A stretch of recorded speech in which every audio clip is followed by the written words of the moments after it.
মাসি শাশুড়ির ছেলের ম্যারেজ রেজিস্ট্রি ছিল। বাড়িতে পুজো সারতে সারতে অনেকটা বেলা হয়ে গিয়েছিল, তাই একটু দেরি করেই পৌঁছেছিলাম। এরপরে দেখলাম রেজিস্ট্রি হচ্ছে, আরও অনেক কিছু হয়েছে, কিন্তু সেগুলোর ভিডিও ক্লিপ নিতেই আমি ভুলে গিয়েছি।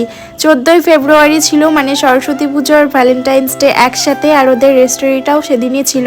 কাগজপত্রের সব কাজ হয়ে যাওয়ার পর জমিয়ে খাওয়া দাওয়া হয়েছিল, তবে সেটার ভিডিও ফুটেজ নিতেও আমি একদম ভুলে গিয়েছি। এরপরে কেক কাটিং হয়, আর যেহেতু ভ্যালেন্টাইন্স ডে ছিল তাই মাসির ছাদ থেকে সবার জন্য একটা করে গোলাপ ফুল নিয়ে আসে, আর আমাকেও একটা গোলাপ ফুল দিয়ে আই লাভ ইউ বলে। মনে মনে একটু খুশিই হই, কারণ কেউ তো একজন গোলাপ ফুল দিল ভ্যালেন্টাইন্স ডেতে। তারপর অনেকটাই রাত হয়ে যাচ্ছিল জন্য সেলিব্রেশনটার পর বাড়িতে ফিরে আসি। তো আজকের ব্লগটা আমি এখানেই এন্ড করছি। যারা আমার ভিডিওটা ইউটিউব চ্যানেল থেকে দেখছো, চ্যানেলটা সাবস্ক্রাইব করতে ভুলে যেও না, আর পেজ থেকে দেখলে আমাকে ফলো করতে একদম ভুলে যেও না। ভিডিওটা ভালো লাগলে অবশ্যই লাইক কমেন্ট শেয়ার করে দিও।